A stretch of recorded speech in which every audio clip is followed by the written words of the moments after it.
આ સુંદર લાલ ફૂલવાળો જે પ્લાન્ટ તમને દેખાઈ રહ્યો છે તેનું નામ છે જેટ્રોપા. તેના પર 12 માસ ફૂલ આવે છે, જેથી જો તમારે ગાર્ડનમાં રોપવો હોય તો ફ્લાવરિંગ માટે એક આઈડિયલ પ્લાન્ટ છે. આ પ્લાન્ટ ઇઝીલી કટિંગમાંથી ઉગી શકે છે અને તમે તેને તમારી કોઈ પણ નર્સરીમાં ઇઝીલી પરચેસ કરી શકશો.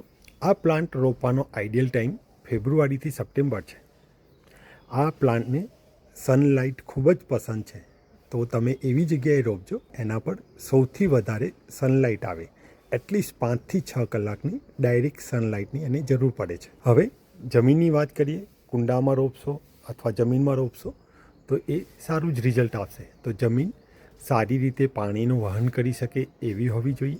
એની અંદર ફર્ટિલાઇઝર 15 દિવસે તમે NPK નાખી શકો છો જો તમે કેમિકલ ફર્ટિલાઇઝર યુઝ કરવા માગતા હોય, અને જો કેમિકલ ફર્ટિલાઇઝર યુઝ કરવા ના માગતા હોય તો તમે વર્મી કમ્પોસ્ટ છે કે તમારું છાણિયું ખાતર છે તે પણ નાખી શકો છો. પ્રૂનિંગ માટે તમે જેટલું આનું ફૂલ આવી ગયા પછી કટ કરશો, પ્રૂનિંગ કરશો તો એટલા ફ્લાવર તમને વધારે મળશે. 12 માસ ફૂલ આપતું એક બ્યુટીફુલ પ્લાન્ટ છે જેને જેટ્રોપા કહીએ છીએ. જો તમને આ વિડીયો ગમ્યો હોય તો લાઈક કરજો, કોમેન્ટ કરજો અને અમારી ચેનલને સબસ્ક્રાઈબ કરજો.